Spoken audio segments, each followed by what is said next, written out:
Welcome to the drawing board for the symbol systems theory. What do you do when all around you the data yearns for more?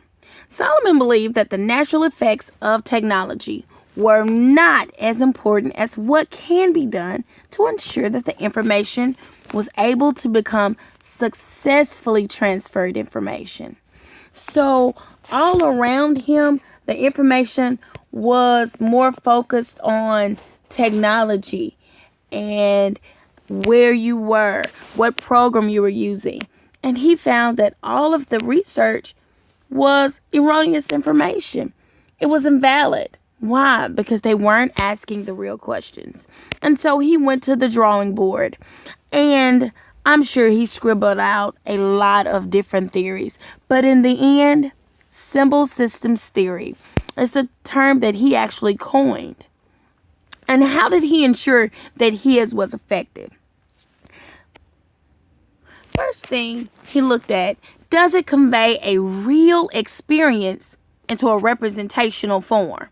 So, symbol system must have some sort of verbal information, which means there is talking, that goes along with imagery, which means you have shapes and sounds, maybe pictures together. So with verbal and imagery, you have those coming together to actually give you some type of image in your head that represents a real experience. So that means there's going to be a complex relationship. Symbol systems and cognition are working together. And since learning is a cognitive process, that means that it is going to be mediated by symbol systems, which is interesting. If it's mediated, that means that the symbols actually control it. And so this is what Solomon actually believed. And so he started making his notes in his research. And one of the things he found was that there is a symbolic coding element of particular media. So you have to have mental transformations. So that means in your mind you're thinking. That means if I am learning some information, it has to, in my mind, I have to be able to process it in order to master the skills. So that means the level of knowledge is also important.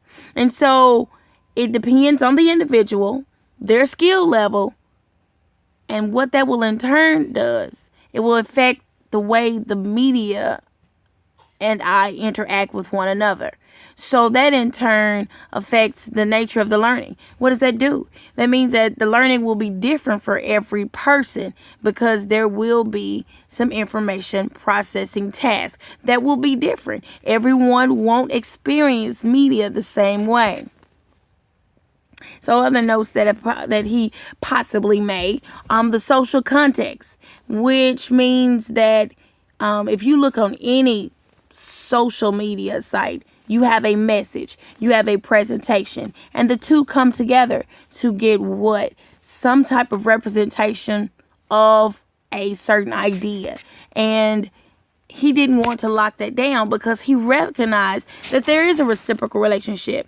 How is it reciprocal? Well, your media and the learner, what do? They influence one another. So in conclusion, symbol systems is the media's effect on learning. Thank you.